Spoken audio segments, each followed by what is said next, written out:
వీళ్ళు మర్చిపోతున్నది ఏంటి అంటే ప్రజా వ్యతిరేకతను వీళ్ళు కూటమి ప్రభుత్వం పెద్దల దృష్టికి తీసుకెళ్లట్లేదు. వైసీపీ పార్టీని విమర్శించేటువంటి క్రమంలో ఆ పార్టీ చేసినటువంటి కార్యక్రమాన్ని తక్కువ చేసేటువంటి ఉద్దేశంలో ఇక్కడ ప్రజా వ్యతిరేకతను దాచేస్తా ఉన్నారు ఈ సోకాళ్ళు భజన చేసేటువంటి జర్నలిస్టులు అనేటువంటి విషయం కూడా స్పష్టంగా తెలుస్తుంది. ఇంకోటి ఏంటి అంటే ఇక్కడ వైసీపీ పార్టీ వాళ్ళు 1 సంతకాలు చేసేసామని గొప్పలు చెప్పుకుంటున్నారు కదా, దీన్ని కూటమి వాళ్ళు ఎందుకు డీకోడ్ చేయలేకపోతా ఉన్నారు, ఎందుకు తిప్పు కొట్టలేకపోతా ఉన్నారు అంటూ ఆ కూటమి సంబంధించినటువంటి నాయకులు కార్యకర్తల కంటే ఈ సోకాళ్ళు భజన చేసేటువంటి జర్నలిస్టులకి ఎక్కువగా బాధగా ఉంది. ఇక్కడ ఈ సోకాళ్ళు జర్నలిస్టులు గుర్తించాల్సింది ఏంటి అంటే ఈ 1 కోటి సంతకాల సేకరణకి ప్రజల మద్దతు ఉంది కాబట్టి కార్యక్రమం దిగ్విజయంగా జరిగింది.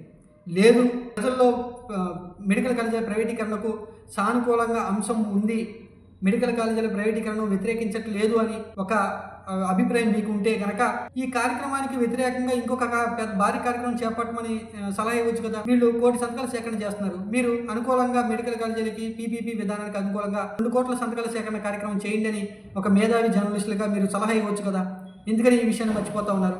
దీని ద్వారా స్పష్టంగా తెలిసింది కదా ప్రజలు వైసీపీ పార్టీ 1 కోటి సంతకాలకి అనుకూలంగా ఉన్నారా లేదా కూటమి వాళ్ళ 2 కోట్ల సంతకాలకి అనుకూలంగా ఉన్నారు. ఇక్కడ ఇక వైసీపీ పార్టీని విమర్శించాలి అనే ఉద్దేశంలో ప్రజా వ్యతిరేకతను మర్చిపోవడం అనేది గమనించాలి.